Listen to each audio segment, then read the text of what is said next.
Welcome to the Thursday, August 15th, 2019 edition of the Clemson Dubcast. Clemson football team getting ready, as this is being recorded, for their most, consequential, pivotal scrimmage of August camp.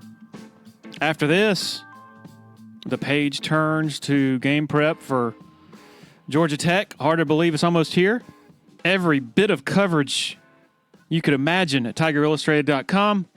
Paul Strelo and I have been double teaming the August camp movers and shakers. 50% off of subscriptions right now to TigerIllustrated.com.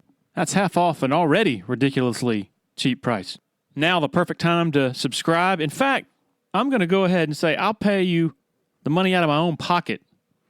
Give you a refund if you don't like it. That's how confident I am that you will like it.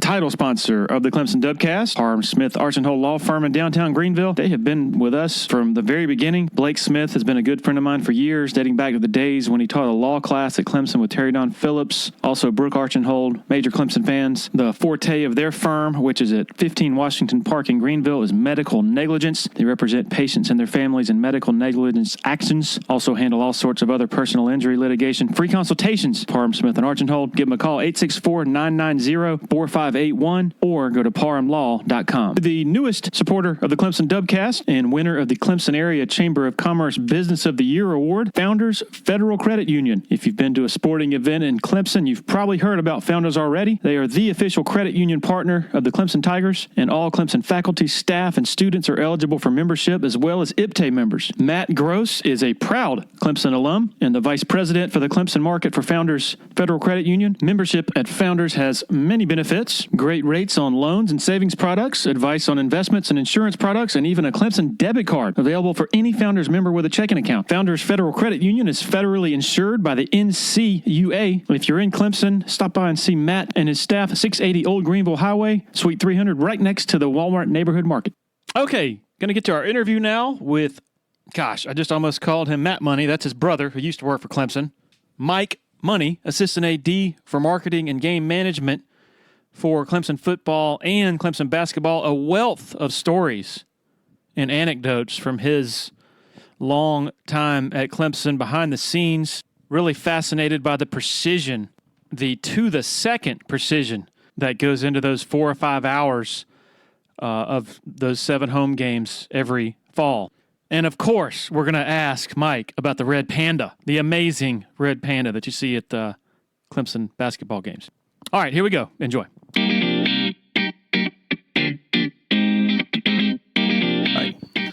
Okay, joined by Matt Money. Close. Mike Money. Close. Oh my gosh. I'm sure I'm not the only one who gets y'all confused. Almost every day. I answer to Matt every day. So I actually wrote Matt's name down right here. That's awesome. Matt will love that too. For those who don't know, Matt he's been a long time working at Clemson. How long? He was here. He started as a student and worked his way up and left he's been gone for about 5 years now. He's decided to leave the world of the shed down there in athletic facilities and go and work for ScanSource in Greenville. Sounds like he's not missing the athletics realm whenever I talk to him. Not one bit. He's traveling the world. He's enjoying his job, and he's loving his time at ScanSource.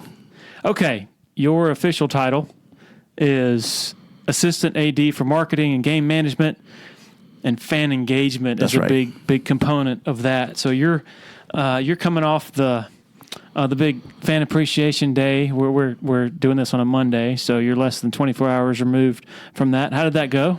Great event, and one of the things we've seen really since my entire time here at Clemson is that event just continues to grow and grow from a fan attendance standpoint, and we try to grow with it to come up with new ideas, new things as the lines continue to get longer.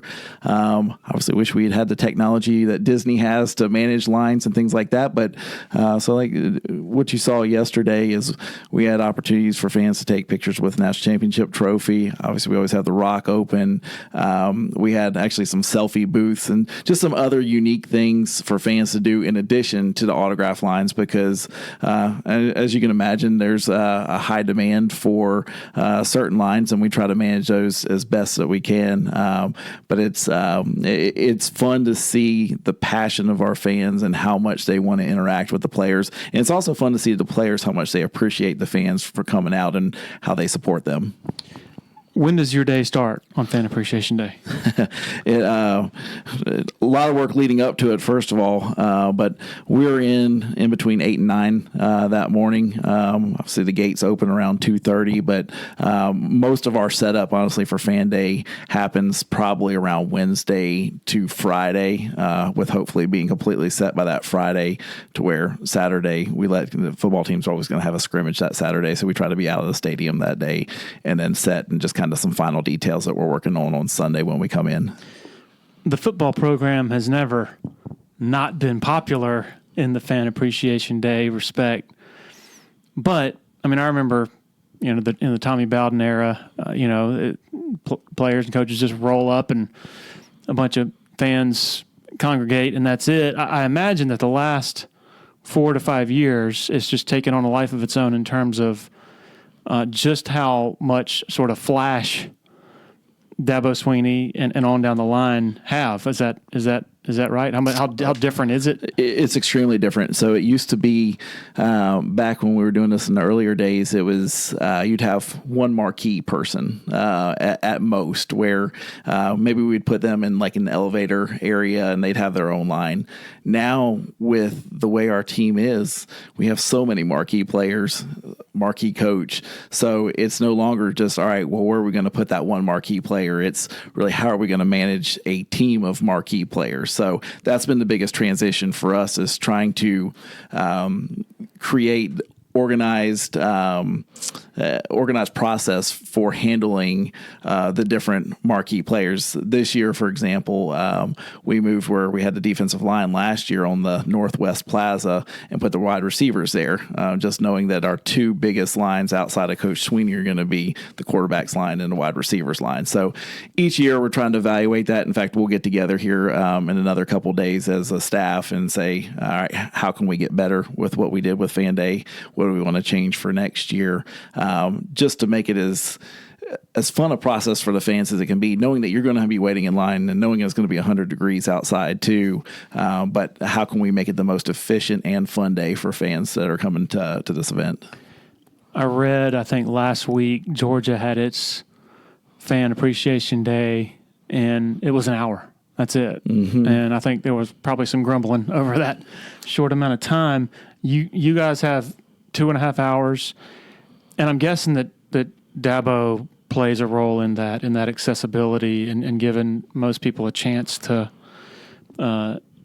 visit with the players and coaches. No doubt, and I think Alabama's is 45 minutes to an hour as well. Yeah, so I take a lot of pride in the fact that our Fan Day is 2.5 hours, and you don't ever see one of our players complain about it either. It's that they're there, and a lot of times, like yesterday, they had a meeting / dinner that they had to go to right at 5 o'clock, so they had to get up and leave.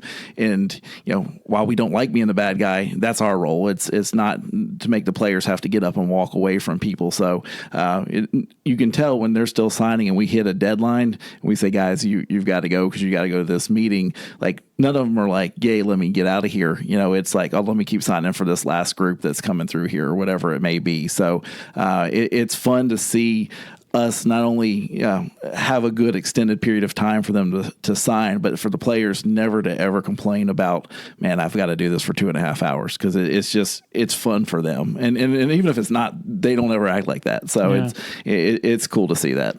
So do you have to turn people away? Like people who get there too late, I guess. That's right. And what's that like? Not the most fun part of my job at all. And saying, I think John Allen would probably echo that, who oversees our events, is that we work the lines and try to give people a good heads up.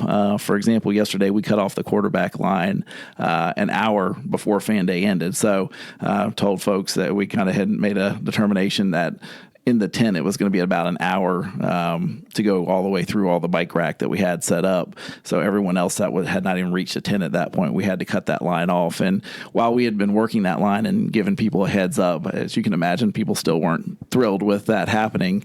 So it's a tough situation, and we try to handle it as best that we can, and with as much class as we can too, as we do that. But it's never fun. It's never fun to tell people, sorry, you're not going to get the autograph that you came for. Now, again, that's part of why we try to work the line too, and let people know, hey, there's other lines that are still available that you can go get autographs in. But with our continued success, this is going to keep happening. And like I said, we try to get better every year too. So if there's ways that we can continue to improve that, we want to be able to do that.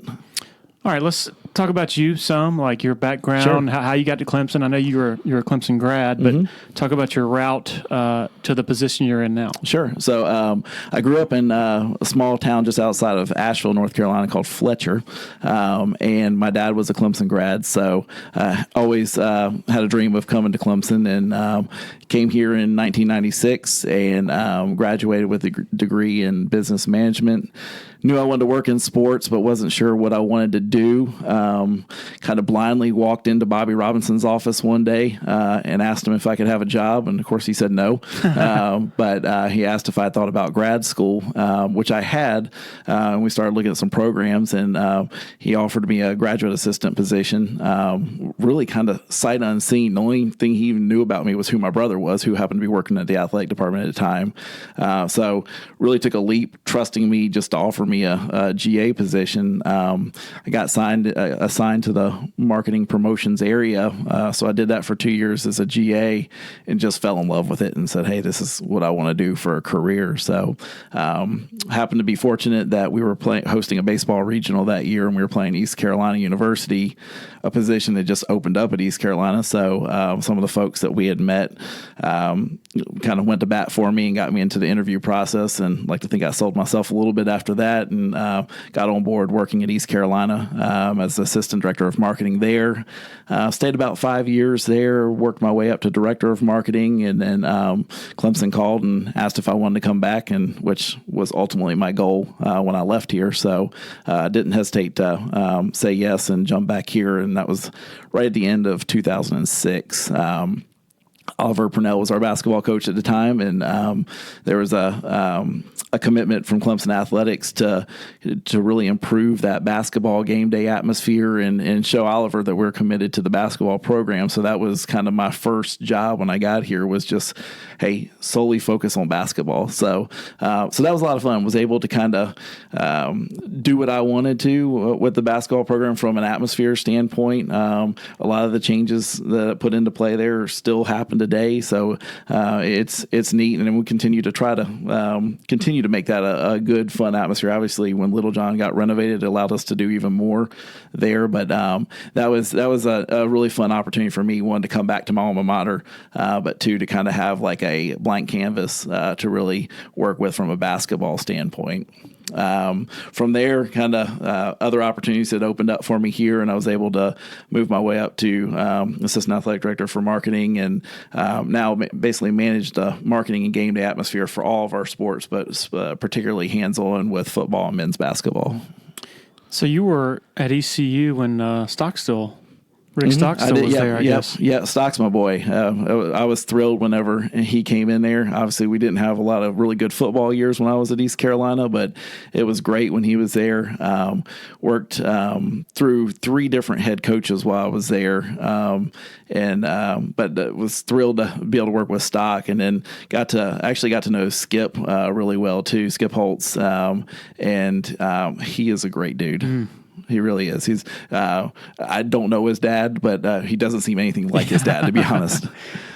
Stockstill's decision to leave here was, I guess you could say, a pretty momentous decision, because that paved the way for Dabo, for Tommy Bowden to. That's right. To bring in Dabo. If Stockstill doesn't get that itch to leave, then maybe Dabo is still selling commercial real estate. You're exactly right. And it's crazy to think about all those little things that kind of come into play that really shape what's happened now with what we're doing here at Clemson. I remember when Purnell's first couple of years, it definitely, you could sense the commitment toward making Littlejohn a more, I guess, engaging and a branded home atmosphere. What do you remember as being sort of most proud of, like idea wise, right. From that time period? So a few things. One is that's when we actually started Rock the John, which we haven't done that in a few years now, but that's when we started that. I remember we also started Oliver Purnell's Posse, if you remember that, and kind of played off the OPP thing. I still remember this day. It's one of the funniest conversations I had to have with him was when I walked into his office and said, "Hey," and I had been approached by a student group saying, "Hey, we need to do this," and I was like, "I'm on board. Let me talk to Coach and just get his thoughts on it." And so I walked in and said, "Hey, we're going to start a student group and we're going to call it Oliver Purnell's Posse. You go with it?" And he's like, "Yeah." And I was like, and he said, "Yeah." And I said, "All right, and we're also going to associate it with the song OPP." And he's like, "Okay, well, what does that mean?" So I had to explain to him what the lyrics of the song meant and how we were not going to associate that in any way from a lyric standpoint on what we're doing, but it had the opportunity to be pretty cool with the chant that the students would do, "You down with OPP?" So that was a really awkward conversation, but now I look back and laugh on it. But that was the cool thing about him too, is that he was willing to try new things. He knew we were in a situation we were trying to expand Clemson brand to basketball. And so whether it was that or I think for one of the Rock the Johns, we actually had him rappel in. And I've never seen a person shake so much getting off a balcony or a rafter. And I probably was shaking just as much as he was, but down on the floor, hoping that we weren't going to kill the guy as we were having him rappel in for this thing. But those sort of things is what I remember, is just like the ability to try new things. And I had everybody's blessing to do whatever we wanted to kind of make it new and fresh as we were on that run there, and still do today. And that's the cool part of Brad's the same way. He's while he's not going to rappel in or anything like that, and he's probably not going to let me do a song about him or whatever. It's still he wants that Littlejohn to be as good as it can be, and has I know I have his full confidence in whatever we want to do there too. So when did you get put in charge of both football and basketball, overseeing that? 2012 is when I moved into the full-time football role. I think that's when John Saketa had retired. So John was previously running football game day. And up to that point, I was helping a lot. I was starting to get more involved in writing a lot of the scripts and stuff for game day. But 2012, I think, was the first year that I officially took over in that football role. All right. So I guess just in layman's terms, like the Clemson game day, what are you doing? So the easiest way to explain it is that I'm kind of the conductor of the orchestra, if you will. So I'm upstairs in the booth, and I'm overseeing everything that happens from video boards to music to on-field recognitions to presentations to the hill run, all the timings there, and basically the atmosphere. So I like to say all the fun stuff that we're doing, I'm overseeing that. So game day for me is really one. It's obviously, you can imagine there's a lot of planning that goes into it. So it's really executing a script that we've put together that's down to the second throughout that entire game. And so how far in advance are you working on the like right now? I mean, I'm assuming the script for Georgia Tech is probably script for Georgia. I'd like to say it's done. It's not done, but it's like I could pull it up right now and show you. And for the most part, it's done. We'll still continue to tweak things as final items are coming in from our sponsorship team and things like that. But at the end of the day, once we hit midsummer, I like to have a pretty good idea of what exactly we're doing at each game. So once the schedule comes out in March, we meet shortly, probably like a day or two after that and get together and determine game day designations. And those game day designations then go ahead and kind of put a lot of things into action. So, by the end of March, I've already got a pretty good idea of what each game is going to look like. And then from there, it's just kind of tweaking things, adding to it. If someone does something spectacular, all right, we need to add that into what we're going to do for a certain game, or as things come up too, we're going to add this into a script. So the process happens super early, and then the good part about it is then you have the summer to continue to make that into a little bit more legitimate script. And when you say we, like who and how many people are we talking about? So on my team alone, we have so the way we run a football game is myself and Spencer, who is our director of marketing. We're up in the booth, and then I have one other full-time person, Chase, who's down on the field, and then I have a GA who's also down on the field. So the four of us are kind of like who make up the marketing department here. But from a football standpoint, there is a extremely large group that's involved in a lot of decision making too. So while we're the ones kind of running the show on game day, a lot of those decisions have been vetted through many different groups throughout the spring and summer. And so, like on game day, I'm sorry, you said you're in the booth. You have your own. That's right. Yep. Your own spot up there, I guess, beside the radio. Yep. Crew. Yeah. So we're right next to the visiting coaches booth. Okay. Yep. And so you got headphones on. Yeah, so I've got comm on, and I'm talking to a handful of groups. I'm talking to our video department that's housed in Jervey. So across the road, across for Perimeter Road, if you don't know where Jervey is, we've got an amazing video production studio in there, control room that they're running everything out of. So that's where all the live video replays, most of the canned videos that we play as well are coming out of there too. So I'm talking to them. They'll tell me when a replay is getting ready to hit. If we're getting ready to run something from our computers in the booth, we'll tell them that as well, just so we're not covering each other up on anything. I'm also talking to the band. I'm talking to DJ Shea. I'm talking to my folks on the field, letting them know, like if I see the red hat getting ready to come out, I'm letting them know, hey, if we've got a presentation, I see the red hat's creeping out, get ready to get that person out in the field, because our time is so limited, and we need to make sure we're being efficient in everything that we do. So it's truly, talking to different groups and making sure they're aware of what's going on. Plenty of times I'll finish a game up and say, man, I couldn't even tell you what happened in that game today, because you're so in what's happening next. And you're there in the moment too. It's fun for us, when we run different things in the booth, for example, when we put up decibels on the video board, and the crowd keeps getting louder, like it's fun to see how we can impact a game where we're playing a song and the whole crowd is singing like "We Will Rock You" or something like that. It's a lot of fun to see how much impact we can have on the game, and we as the folks up in the booth get really excited about that, because it's we're doing our job well. And ideally, if you don't know that we're up there and we're doing that, then we've done a good job. Most of the time, if you know what we're doing, that means we've probably screwed something up, like who put that up on the video board, or who played that song, or who did that.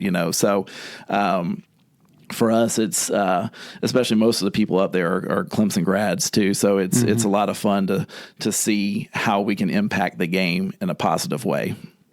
You mentioned DJ Shea. How did that idea come about? It's actually football's idea. So they had him already doing some events kind of behind the scenes for football. And they approached me and said, hey, what do you think about having a DJ at our football games? And to be honest with you, my first reaction was, I think it's a bad idea. I said, we're Clemson. Like, we're already winning. We don't need to do a gimmick like some other schools are doing. And they're like, no, I think this could be a good thing. And so they introduced me to DJ Shea, and for year one, and we did it differently than a lot of schools have done. For year one, we actually put him up in the booth with us. So you didn't see him. Actually, you did see him because we put him up on video. But and a lot of times I got asked, was he even in the stadium, because it looked like it was just kind of canned video of a DJ, right? But he was actually in our booth. But we had him up there with us so he could learn from us of when we want him to play, when we don't want him to play, kind of what the rules from a conference standpoint are of when he can play. So that was the best decision we could have made, because year 2, when we brought him down to the home team tunnel where he currently is still today, he already knew. He knew what my tendencies were when I'm calling the game, of like when I want him to play versus when I want the band to play and that sort of thing.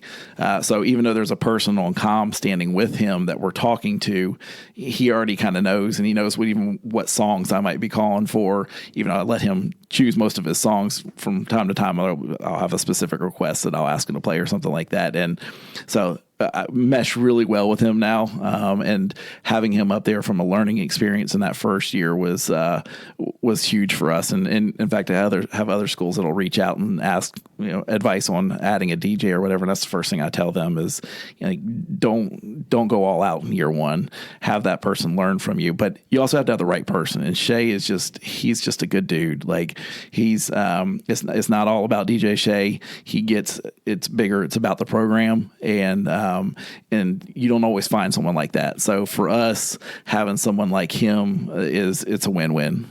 It was this like 14 or 15 when you started that? Yeah, that's about right. I think it was, let's see. Yeah, I think it's 15 when we started that.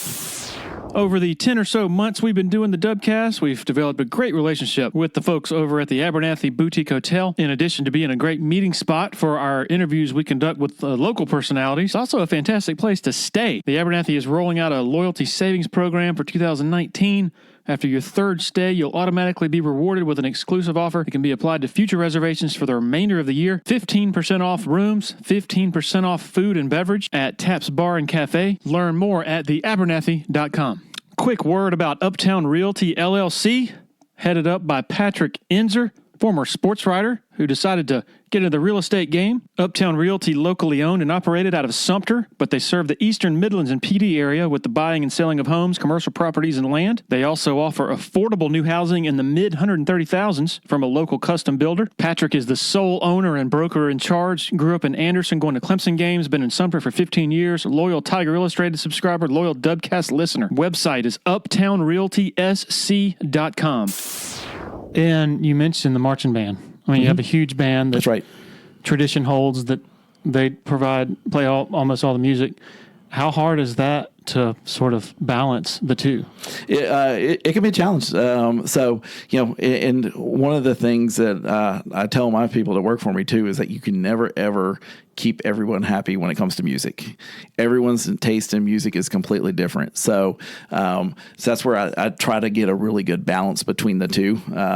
Like the band is there to play, and we I purposely, when we script out a game, try to leave time at every time out for the band to play. I don't want to get a situation where we're running ads or doing different promotions every time out, and we're never leaving the band time to play. So that's really important for me. We also have kind of constant communication of, so the band typically will play after first down and second down. When we get to third down, that's where it gets a little bit more, all right, who's going to play on this third down? So a lot of times we'll bounce back and forth between Shay on one play, the band on the next play.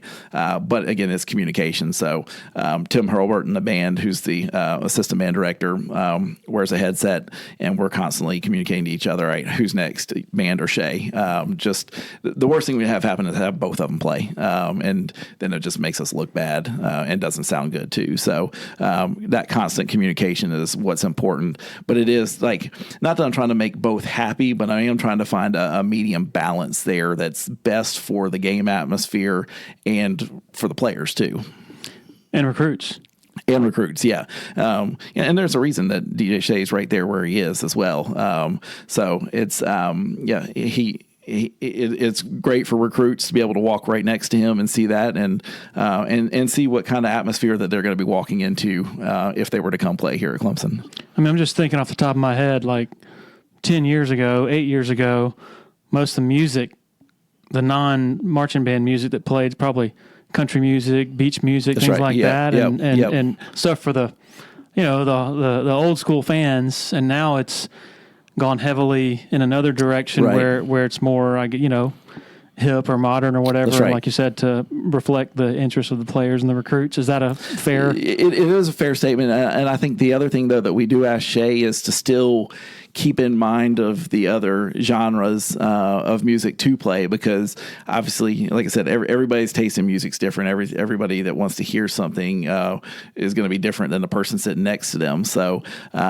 we, whether it's playing like a different song on kickoff that maybe it's "Welcome to the Jungle" instead of something, So just reflecting that, you'll hear maybe one country song the time you're there, which you said like that's a big change from the past. But we still, it's that balance of finding that middle ground between keeping the players pumped up, but also playing music that the average fan wants to hear as well. And that's kind of where the band comes into play a lot, though, too, is that they're also kind of that, we don't want it to be Shay 24/7. We want you to be able to hear the band a good amount throughout the game. So that's part of what my job is finding that balance. I'm guessing the average 55-year-old fan has never heard of Wiz Khalifa. So do you get complaints, and are people understanding? Do they get the reasoning behind the music choices? I think most people do get the reasoning behind it.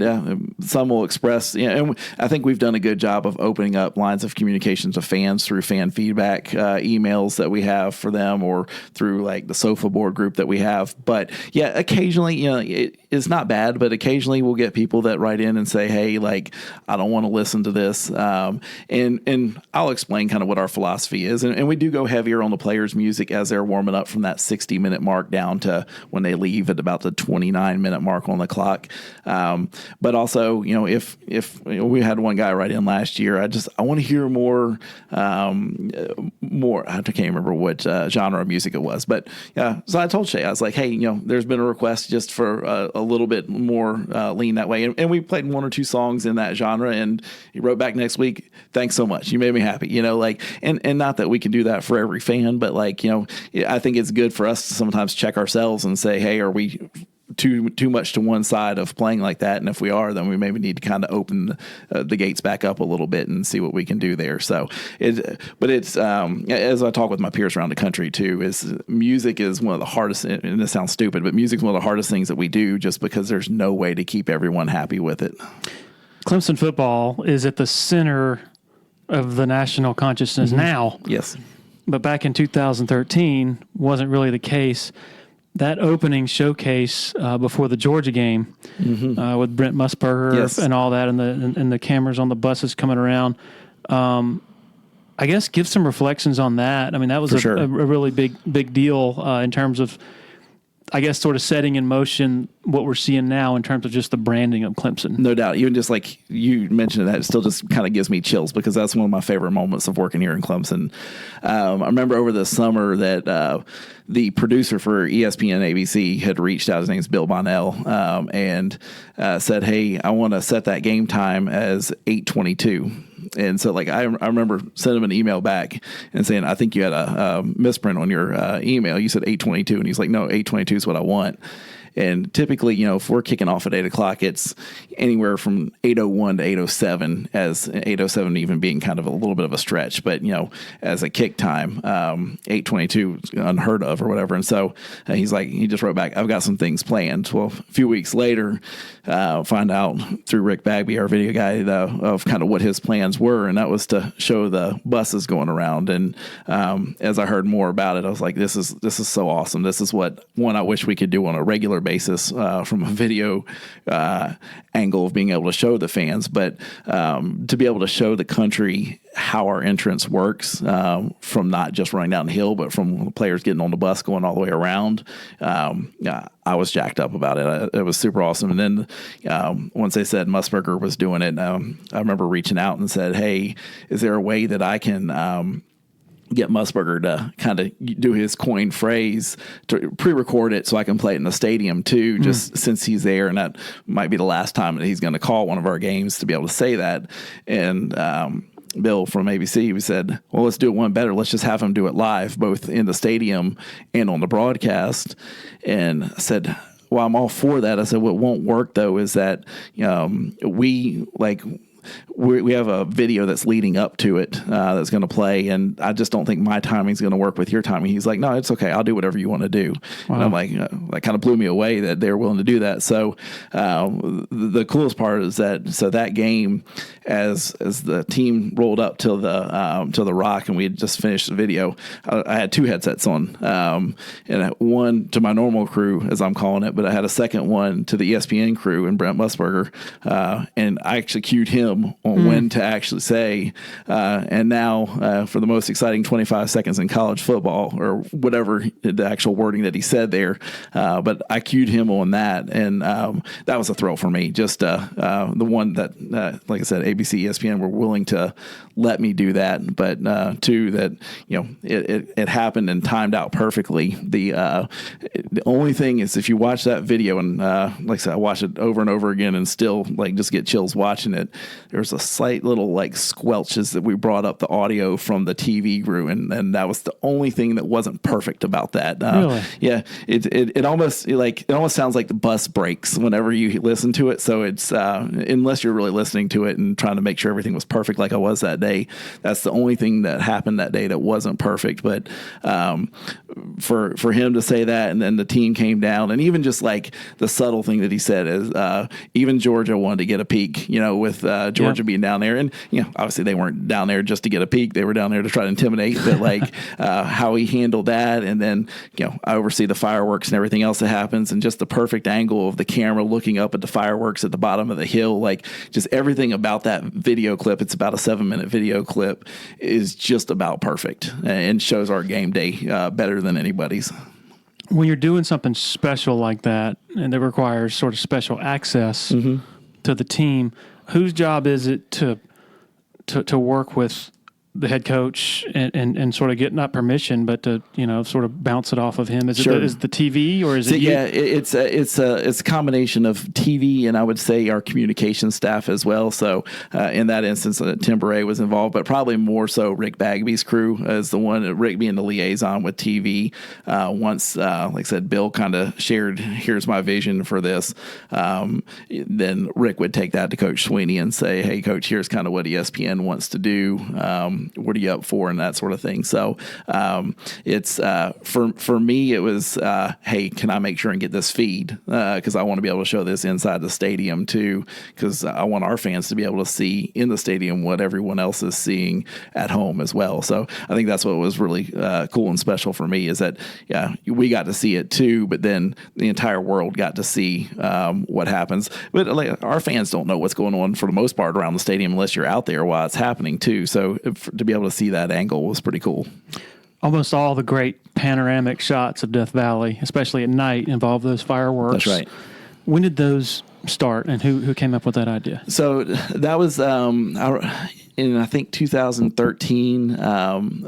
Approached Dan about doing fireworks, and we've kind of gone back and forth on when we do. I think maybe the first year we did them for every game, and then we started just doing them for night games. Now we've kind of bounced back to doing them for every game again as firework technology gets better and you can see more and more in daylight. So just it's kind of another element that just makes Clemson special. Not that we're the only ones doing fireworks, because we're obviously not, but just that it's kind of iconic orange and purple fireworks firing over the west end zone roof.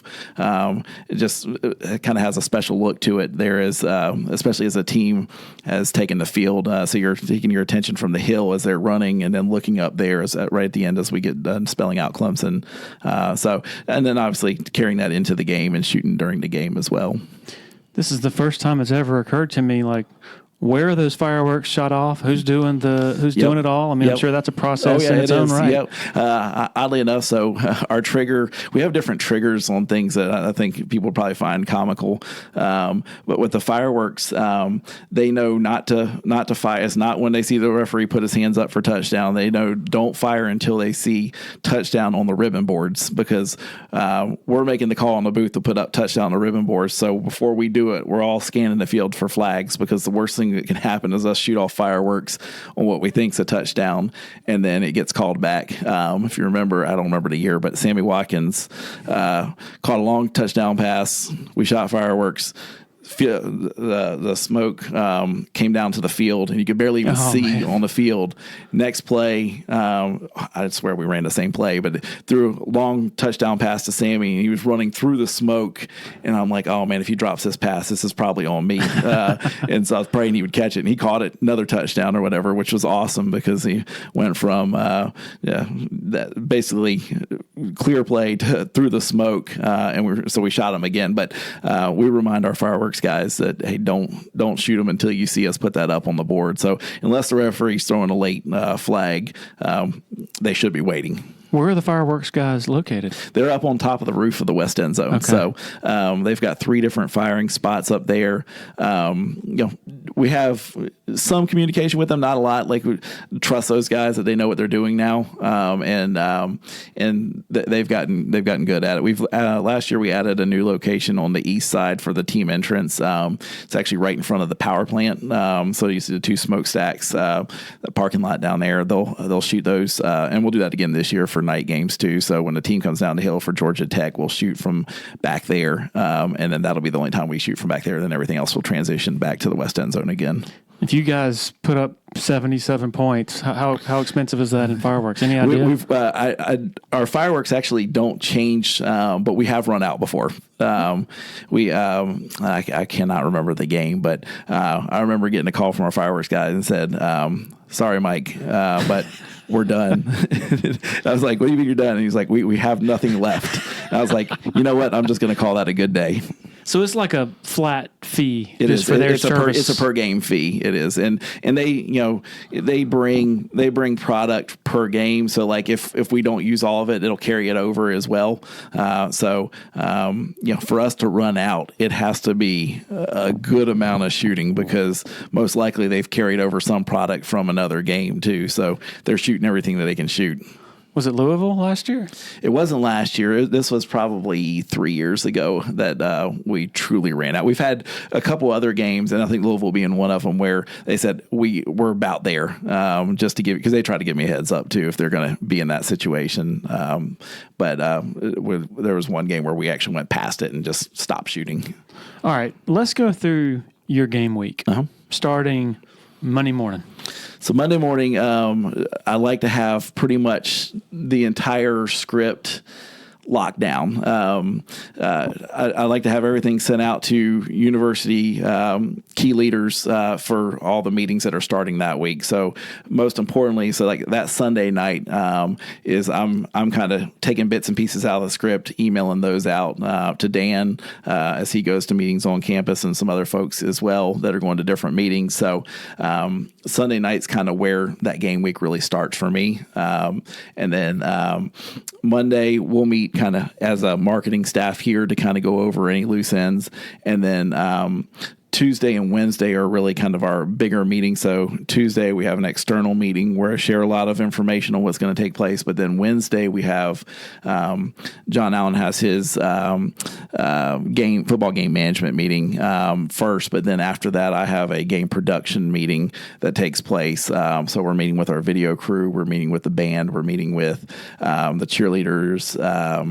A lot of our folks that are running the different boards and stuff as well. And we'll go through the script item by item so everyone knows exactly what's going to happen. We know what camera needs we need for whatever we're going to do.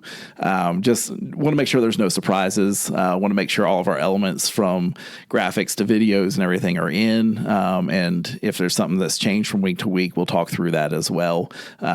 Just kind of detailed process. We'll spend an hour and a half going through all that. A lot of times after that, our sponsorship team may want to go see something on the board too, just to see what it's going to look like. So we'll kind of, not that we'll run through everything right there, but we'll run through some different items if they want to go out to the stadium and see things as well. Thursday and Friday are kind of just making sure everything is good to go. At some point on Friday, we'll have kind of a walkthrough for ourselves on the video board, kind of avoid football schedule that day, but we'll put up everything on the board just to make sure everything looks good, make sure there's no spelling errors, be able to run through everything. And then Saturday, depending on what the game time is, we'll get here for a noon game. We're here probably by 5:30 in the morning. morning. Later games will get here, if it, like, for example, if Georgia Tech was a normal Saturday game that's at 8 o'clock, we'd probably get here somewhere between 9 and 10 that morning. Go turn on the video board, turn on music, get all that up and running just to make sure everything's good. And then 3 hours before game time, we'll have another walkthrough on our for all of our videos, and just run through those with our video department, make sure sound's at the right level, make sure, again, we've seen everything, just to make sure, like, if something's skipping or whatever, we catch it in time. Do that, and then that way when gates open at the 2 hour mark, we're ready to go. And then after the game, you close up shop pretty quickly? And so after the game, you'll hear Dale Gilbert's our PA announcer. You'll hear him make an announcement right as the game concludes. The stadium would be open for 30 minutes. He typically gets out of there at that point. So then me and my crew are left in there to just close down the stadium. So you'll hear our illustrious voices over the PA system saying Death Valley will close in 20 minutes, Death Valley will close in 10 minutes. And so we're there until the field is officially shut down. Once they do that, then we'll shut down the video boards and everything, and then head back over here to the offices. It's impossible to cover every possible variable. Can you give me some examples in the past of things that have gone wrong that have made it not such a fun day for you? Yeah. So one that sticks out is this was probably 3 years ago now, first game of the year, and I can't remember who we were playing, but so teams at the top of the hill. And I have one of my guys that works the field for me at the top of the hill as well on comm that I can talk to just in case there's ever an issue. But so band gets done playing Sock It to 'Em, which is the song they play right before Tiger Rag. Cannon guy fires the cannon. And I shouldn't say fires, attempts to fire the cannon, and it was a dud and doesn't go. So I told Brandon, who's my guy at the top of the hill, I just tell Dabo to go, tell him to go. Well, he's so focused, the coach is so focused on that cannon that he's not listening to my guy, because he's probably thinking he's just another fan right there, trying to yell something to him. And so the team or the band's already playing Tiger Rag at this point, and I'm losing my mind up in the booth. I'm like, they got to go. And luckily the cannon guy reloaded and shot again, and this time it worked, and then Dabo went. So now I have a backup for that, and we have a canned cannon noise just in case the cannon does not fire, that we can shoot it to make sure coach hears the cannon to go down the hill. You have a button. Oh, we have a button, in the booth. A cannon button. Yeah, a cannon button. So every cannon noise you hear is real unless it doesn't fire. But then we still have a cannon, and our cannon guy knows now just to run too if it doesn't work. So hasn't ever happened since then, but we like to have a backup for every situation, and that was one I did not have a backup for. And I tell you, the team coming around the stadium and timing there is truly like one of my heart attack moments of all right, through our booth I can see through a couple of the portals, and I'm always looking for those blue lights. And if those blue lights aren't on time, then we've got to come up with, all right, what are we going to do to kind of hold over this time until the team arrives? Or if they arrive early and we're in the middle of a video, kind of how do you hop out of that without it looking really bad too? So for the most part, the buses come around right on time. But just knowing how do we hop out of things, or how do we kind of vamp there if we need to, if they're not on time. So that was, as stupid as it sounds, that was a stressful moment for me, is when that cannon wasn't firing. Other ones, you're if we're doing a presentation on the field and we're running out of time, and it's a military presentation or something like that, you can't pull someone off the field. But also, I don't want to be the one to get a 15-yard penalty on us because we're still doing a presentation when they're ready to play too. So trying to subtly yank people off the field is not an easy thing to do. In fact, based off of that happening a few times, we've added another clock in our booth that we have somebody operating that has the length of each timeout. And as soon as the referee signals we were into official media timeout, we start that clock, so we have an idea of how much time we have. And I'll be telling the person's ear, hey, we've got 45 seconds left in this timeout. We've got to hurry it up, So that way they can kind of give the person on the ground a little bit more heads up too. Hey, we need to start start backing off the field or whatever. So now that we're hopefully going to be getting those sideline clocks too, that will change even more. But that's kind of another one now that I've learned I got to have a backup there as well. Dabo can be pretty long-winded when he's talking to his team. And so before the game, I mean, I guess they have to be out of there. I guess he has people telling him he does. Yeah, we got to go. That's right. So, they and like I said, they're really good about being on time. If anything, they're early. But it's they have great structure of folks there, and like Joey Batson puts together the timeline for each week of what they're going to be doing, and they send that over to me, so I'm able to kind of build that into my script as well. And it's amazing. Like you said, he does like to talk, but like they're right on it almost every week. So if anything, I'm trying to like slow them down just to make sure we got time to run our video. And as they're coming around the stadium there. Do you feel pressure when you're going through that script during a game? 80,000 plus fans in the stands. Everything hinges on everything going according to schedule. Do you feel that, or is it just kind of like once you're used to it, it's not really a big deal? I've never done a game where I didn't feel pressure, and I think it's a good thing. I've always had that little pit in my stomach every time we're doing a game of, all right, because I want our show to be perfect, and I want everyone in the stadium to have a blast. And we're not going to be perfect. We're going to make a mistake. We're going to make a spelling error somewhere or something like that on the video board. And but yeah, I think if you don't have that bit of nervousness every game, then it may not be time for you to be doing this anymore too, because everyone wants to put on the best show possible. So I remember my very first game. We were playing Ball State, the first game I had taken over for John, and I couldn't even eat that day. I was so nervous, and I still couldn't even eat once it was over, even though I was like, we made it. We won. Everyone had fun.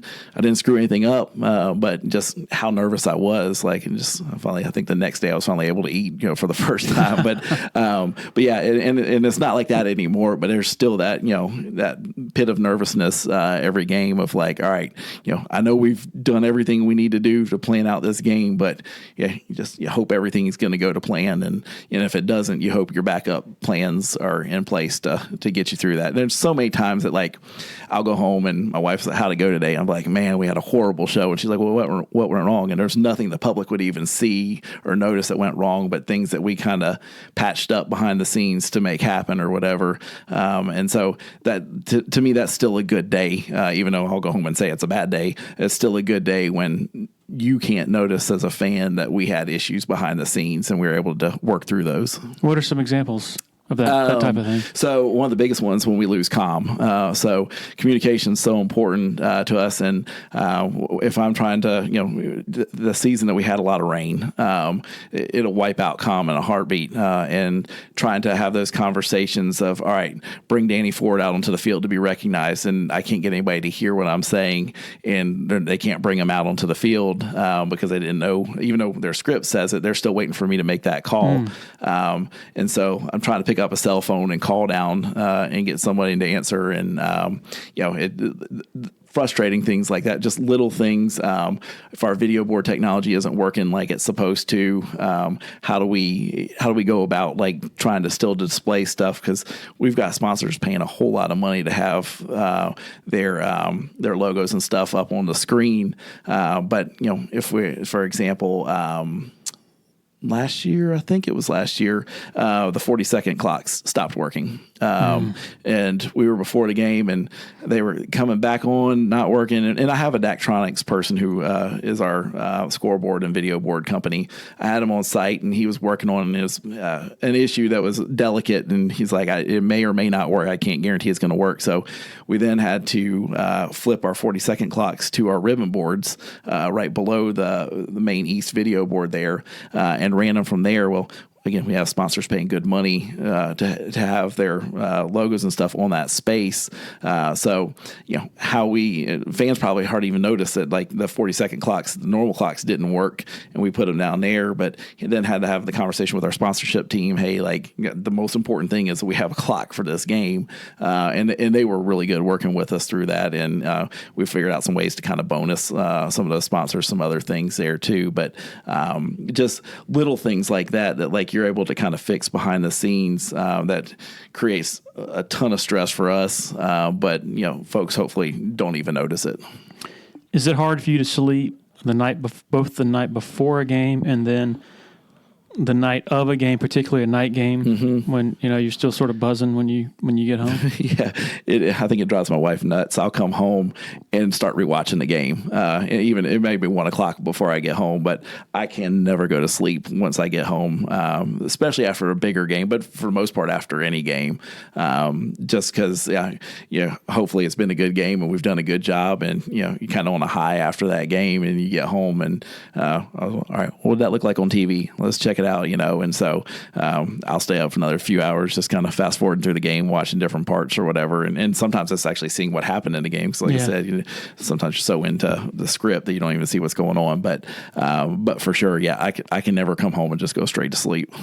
Is Military Appreciation Day your biggest game of the year? By far, yeah. And for the most part, it's my favorite game, too, because of what we're able to showcase. And that was something that John Cicetta started before Military Appreciation Day was the thing nationally, which I'm super proud of. And when I took that over from him, I told him, I said, my one job in this is not to screw this thing up. I said, you've done such an awesome job putting it together that I just want to carry on the tradition. And I remember like the ACC had reached out a long time ago about asking how we did Military Appreciation Day because they wanted to share it with member schools as well. Just to kind of, Clemson was the gold standard. Hopefully still, I think a lot of people think we are. While there's so much work that gets put into that, it's by far the most rewarding game that we have too. Big supporter of the Clemson Dubcast is Harris Flooring America. Based in Anderson, South Carolina, Harris Flooring has been instrumental in a lot of the facilities transformation you've seen on Clemson's campus lately. From the Allen Reeves Center to the McFadden Building to Memorial Stadium to the Neary Center. Family owned and operated since 1947. The owner, Scott Junkins, big Clemson guy. Harris Flooring is just as good inside the home and the residential realm as they are with the larger scale commercial stuff. Give them a call, 864-642-6183, or online at flooringamerica-anderson.com. If you run a business that conducts credit card transactions with customers, you got to learn about Tandem Payment. Credit card processing company has offices throughout the Southeast, but the one in Greenville in the upstate, headed up by a 2005 Clemson grad. Tandem's technology allows business owners to offset their credit card processing costs by applying a small customer service charge to each sale they make. Tandem has an A+ rating with the Better Business Bureau and was awarded the Better Business Integrity Award in 2013. Check them out at tandempayment.com. How do you, it's a constant sort of, I guess, search for ideas. That's right. Each year. So how do you and you're trying to sort of, like you said, maintain the standard. Like, how do you find ideas? We have a really good committee that I chair of folks who just kind of throw ideas out there. And some ideas come from the public too. For example, the Lee Greenwood thing from a couple of years ago came from some IPTAY donors who had a relationship with Lee Greenwood and said, hey, we can bring him in. They talked to Bob Mahoney. Bob talked to me and said, would you have an interest of doing that? Got a hold of Mark Speed, who's our band director, and said, would you want to do a performance with Lee Greenwood? And he was like, heck yeah, let's do it. So some of those ideas come externally, some of them come internally from the group. We're tossing around some different ideas for this year, tying into the Scroll of Honor. So it's, we know there's, like, for example, the Lee Greenwood thing, we know we're not going to be able to top that and have another person sing the year after or whatever. So it's not necessarily how do we top something each year. It's just how do we make it unique to Clemson and make it special for Clemson. What are the rules and the sort of intricacies of the flyovers and all that. I'm sure that's a whole world it into is. itself. I'm super proud. If you look at my board, I know people that are listening can't see it, but if you look at my board right now, I've got 5 confirmed Air Force flyovers already for this season. So the biggest rule is nighttime. So that's what killed our flyover last year. We had one set for Military Appreciation Day, and because it ended up being a night game, they had to cancel.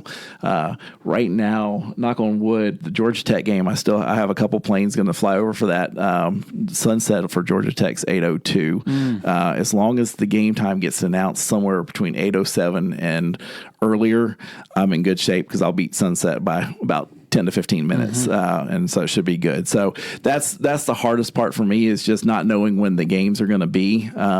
We've got one for Texas A&M. I think we've got some F-16s that'll be flying over for Texas A&M. We already know that's 3:30, so I know I'm in good shape for that one. But for the rest of them, they're kind of the ones I do have booked. They'll be dependent on what time of day that game is, because if it's a night game, then that knocks me out. Is that something they do? Like, you don't have to pay for that. They just do that for good PR, I guess. If you see a true military flyover, then we've not paid a dime for that. If you see the old time planes, kind of like the World War II style planes fly over, which typically we'll bring in maybe once a season, we have paid for those. Those are profit for-profit organizations that we're bringing in there. And so you just say 8:06.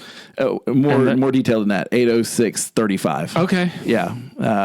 And for the most, even the old timey planes, but the military guys, we say 8:06:35. They're going to hit their mark. Very rarely do they not. We have a person that'll stand on top of the roof of the west end zone, though. Typically, they bring their own person with them, and then I'll have a person up there as well that we're communicating to. So if there's any challenges, if there's any reason for some reason TV takes a slide or something like that, then we're communicating to them too, so they know that. And then they'll typically tell them national anthem started, so they know that our national anthem here at Clemson's 1 minute and 15 seconds long, because the band will play it every game. And so they'll know, all right, now I've got 1 minute and 15 seconds to get there and fly over. So, and like I said, they'll hit their mark just about every time. With the parachuters, though, harder to be precise. Much harder to be precise. And in fact, so last year we were going to do that for Military Appreciation Day as well. And it wasn't the night game that stopped that from happening. It was actually Skycam that stopped that from happening. I didn't expect to have Skycam for that game, and ESPN ended up coming in with that. And even though they can go around it, the guys that were parachuting in just didn't have a comfort level of jumping in around cables that were stretching across our stadium. So, but to your point, we've always had, when the guys parachute in, we've had them coming out of airplanes. This past year, we were going to have them come out of a helicopter to be a little bit more precise on their timing, because I've had a few times where we've had to really hurry up the rest of pregame after they came down, because we were very much delayed by that. And when your script is to the second, that can really screw some things up. So yeah, that one's a lot less precise and can cause some issues if they're not on time. There are currently discussions or plans in the works for a really big video board, That's right, and then a new sound system. Where, as you're sort of benchmarking where Clemson stands with its current setup, where do y'all stand? So obviously, like you said, it's going to be bigger. It's going to be better. Video board, sound system, even lighting. You think about lighting, and these aren't even conversations had internally yet. But like what we could potentially do with LED lighting, team coming around to the hill, lighting up the rock, things like that. I think that again, how does our game management area, John's area, feel about turn off the lights in the stadium as people are walking up steep upper decks and things like that is a whole nother discussion. But potential things that could come with these new upgrades is incredible. I don't think necessarily having the biggest video board in the country is necessarily anything that we're aiming for. I think it's what's a good fit for Memorial Stadium. If you notice too, a lot of the bigger video boards are farther back in stadiums. Mm-hmm. Our video board happens to be right there on top of the hill that's right on top of the east end there. So I think it's something to keep in mind too, is that for us, it's not, we have to have the biggest video board. It's what's a really good fit for us. And obviously it'll be much bigger than what we currently have. have, but it's not going to be the world's largest video board either. I hear people complaining about the sound system quite a bit. Is it substandard? I wouldn't say it's substandard. It's not the best sound system in the world, but in our industry, you have two choices really. You've got basically a surround sound system or a point source system. We've got that cluster, which is point source on the east end zone. So in a stadium as large as our stadium is, it's just going to take a while for sound to travel. We've got a lot of glass in the stadium where the suites are too, so sound bounces around a lot. So depending on where you sit in the stadium, you probably have a different opinion on how the sound system sounds. Now, again, when we do this upgrade, I'm confident we'll have a much better sound system. So I would say ours is, I know when we got it back in 2012, I believe is when that happened as well. It was top of the line for college athletics, for all stadiums. When we got that thing, it was the people that sold it to us from Daktronics will say this is the best out there. So we've gone from that to, like I said, and being an average system today, but it truly is where you sit. The people that think it's the loudest are the ones closest to the hill, as you can imagine. The people that think it's the softest are the ones sitting far enough or farther away, and probably the people that think it's more distorted are sitting farther away because that sound's got longer to travel to you. So it's a balancing act for that as well. We've got a team of 4 or 5 sound guys that are there each game. That's their sole responsibility, is either running the mixing board or making sure referees belt pack's good, sounds good, kind of bouncing around different areas of the stadium and making sure it's good. Declining attendance, pretty big issue across college football. Clemson has been mostly immune to it. That's right. So far. But how much is that issue talked about in this building, in the athletic department, and with you and what you're doing? A whole bunch. It's very much top of mind. It's with our peers. We talk about it from a conference perspective. It's always one of the lead conversations that we're talking about when we get together. But even for us, is that's critical. I mean, right now we still have tickets left to sell for the Georgia Tech game, and we're coming off a national championship. So it is a Thursday night, which is much harder for people to get it. But you would also expect first game off a national championship would be sold out too. So it's, while we're not having the issue that many others, we were up on season tickets this year. Not a lot of schools can say that, but it's very much top of mind for us of continuing to make sure that we're exploring all avenues as it pertains to that, and kind of in tune to what's happening nationally as well. What's your explanation for that trend? I think a lot of it's just, hey, I've got a lot more options. And even me personally, going from, when I was college student, single person to a family person too, with 3 kids that have all kinds of different activities, it's a lot harder to just say, all right, this is going to be our activity every Saturday, but also the ability to be able to stay at home and watch that game on your couch, as prices have gone up, as you can go, you don't have to wait in line to go to the bathroom. You don't have to pay for concessions at your house. So there's a lot of benefits to staying at home. It's our job to say, hey, here's the benefits to coming. And I think our game day atmosphere, from when you arrive, from your tailgating to what we do in the stadium, hopefully provides that opportunity to say, you know what, I'm going to get off my couch and I'm going to come to that game. What's this been like for you, a Clemson grad, to be a part of what has happened the last few years? Tremendous. One would never have guessed I had the opportunity to go through something like this. I tell everybody, even before we were winning, that it's just super special for me to be able to do this as a Clemson grad and market and promote my alma mater. So to be able to now kind of be on this run and go through that is just, like I said, wouldn't have thought of it in my wildest dreams that we'd be sitting here, won 2 national championships, and future looking really good as well.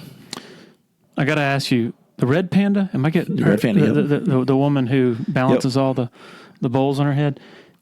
I'm guessing you interact with her. Yep. What's she like? What's her story? She's awesome. She lives in San Francisco, and Wrong New, I believe, is how you say her name.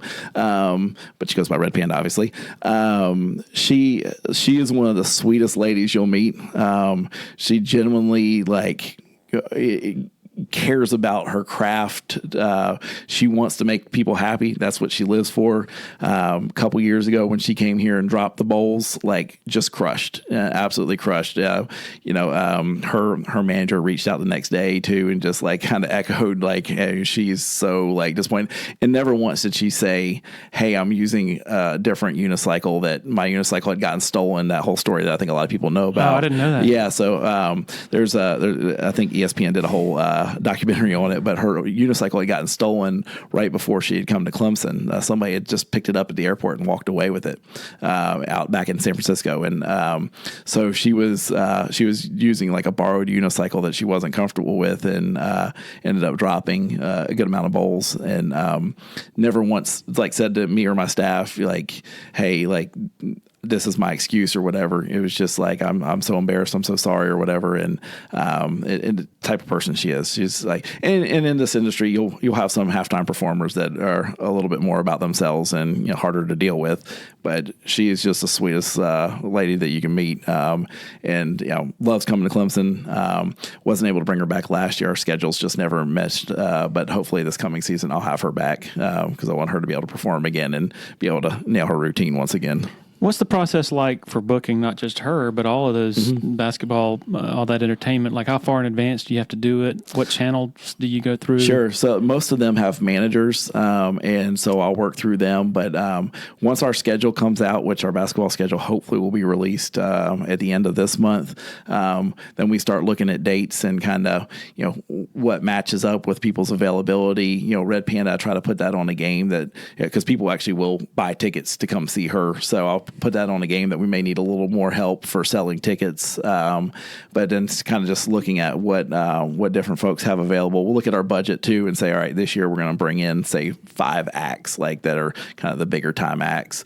And then how else do we want to fill in, whether it's like through local groups that maybe want to do some sort of performance or what it may be, or if we're just doing like an insurance promotion. When I say insurance promotion, a half court shot for like $10,000 or something like that too. So try to lay all that out. We'll get together as a staff and figure that out, and try to go to work pretty quick on that once the schedule comes out, just knowing that all the other schools are doing the same thing too. But we'll also work with schools. For example, I got an email last night from, speaking of Red Panda, from UNC Wilmington. And they want to bring her in for the first time, but they want to try to match up dates with us to where we can share costs, travel costs and that sort of stuff. So we do that a lot with area schools to try to see if we can lower our cost a little bit. So she's not on like a circuit where she'll be in Clemson one night, Athens the next. She literally, you have to fly her. Yep. So we have to fly her from San Francisco. Now, again, if we can make it work out to where she can do multiple schools, and I'm sure her manager will reach out to other people in the area once like we book her and say, hey, Georgia, you want to book her too. Typically, though, a lot of us are playing on the same nights, so it gets difficult to be able to do that. But definitely we'll try to do that if we can to save money. I'm sure I've missed something, but is there anything I haven't asked you that I've missed? No, one story. I'll share if it's all right with you. I'll share my 2 favorite moments, and both of them come from football. But as we were planning Military Appreciation Day, back when Daniel Rodriguez was on the team, I got a call from the Pentagon, which I typically don't get calls from the Pentagon in my office. So that already perked my interest. But they had said they had identified the one of the pilots that basically bailed out Daniel. So I'm sure you know Daniel's story of fighting in Afghanistan and losing his best friend, fighting right next to him and stuff. So, but the pilot that basically bailed him out and kept him from getting killed that day, they had found him and wanted to know if I wanted to bring him to Military Appreciation Day to be recognized. And I said, heck yeah, let's do it. And so the guy ended up calling back and said, we actually found a second pilot too. So, okay, if we bring both of them, I said, sure. So, but I did let them know. I said, hey, we're going to recognize him during the game. Daniel's part of the team. We can't bring him out in the middle of the game and have him be recognized with him. So just a heads up that like, it would just kind of be on their own or whatever. So, we did that. And I was super excited to be able to bring them to the game. And, we told the story, is I think at the end of the first quarter, brought them out, told the story, and, completely unscripted. Daniel darts off the sidelines and runs to the west end zone. We were recognizing these guys and just jumps into their arms. Never met him a day in his life. But just saw what was happening, listened and heard the story, and just ran over there. And I mean, you couldn't have planned it better if it was a movie for that to happen. I don't think there was a dry eye in the house at that point either. So after the game, though, I was able to escort those pilots up to Coach Sweeney's office, which was still in the West End Zone at the time. And Daniel came up there, and I kind of got trapped in there, so I wasn't able to leave. So I ended up sitting in there and just listening to them talk. And you talk about like making what we do for a living kind of seem like it's not important. You know, thanks for saving my life. Thanks for saving my life. You know, like that sort of thing. Like just hearing their stories was truly amazing. But just watching them meet for the first time too, I was like, man, the things that are my problems right now just aren't that big of a deal, you know? So that was really special. And then the other one, both of them kind of military related. The other one we had a guy reach out that was serving overseas, and he said, I was coming back home, would like to do something to surprise my family. And I'm like, great. And I probably had 4 or 5 of these happen where guys had reached out, we had started planning stuff, but like timing has never worked out for one reason or another. But just they think they're coming back home a certain date, and then they'll get held for, or maybe they come home too early or something like that too. But this one actually worked out. The guy's name's William Sears, and so we had worked, we really wanted to do something different than what other folks had done across the country. So we actually worked with Coca-Cola, and they gave us a Coke machine that like you could actually put someone in. And so we selected his wife. And talking during this process, I'm like, if we select your wife, is she going to get like suspicious that like something's going to happen? He's like, no, she's the type of person that wants to just like participate in anything. So went to her seat, told her she had been selected for on-field promotion through Coca-Cola, brought all these big Coke bottles and had like them toss rings around it, and everyone else involved in the promotion was planted by me. So like people that worked for me, and I remember going to church the next day and people being like, man, that contestant that you had was like the worst Coke thrower or whatever. And they're like, then I realized you probably staged it. And I was like, yeah, that's true. But so made sure that she won the promotion and said, all right, now the winning team can go to the Coke machine and hit the button for prize or whatever, hit it. And then he came out and surprised her and the kids there too. Just such a cool moment. I've got somewhere in here, I've got a picture up there that they sent me. Yep. Yeah, that's special for me too, because it was such a cool moment for them. Just being able to do those things, and again, not a dry eye in the house when that one happened too. So just fun moments. A lot of them tend to revolve around military related stuff. Mike Money, thank you so much. I'm getting your name right now. Yeah. Thank you so much for sharing so much of your time with us. It's been I appreciate it, Larry. Thank you. All right, really good stuff there from Mike Money. Really appreciate him sitting down with us earlier this week. Busy days ahead for him, for sure. Thanks to our 6 very loyal and gracious sponsors, including our title sponsor, Parham Smith and Archenhold Law Firm. Thanks to all of our new listeners. About 3,000 downloads in the last 7 days. Really cool there. 157,000 downloads since we started this about a year ago. So really appreciate that. And stay tuned next week. We'll be back as usual. Everybody have a great rest of the week and weekend. Cheers.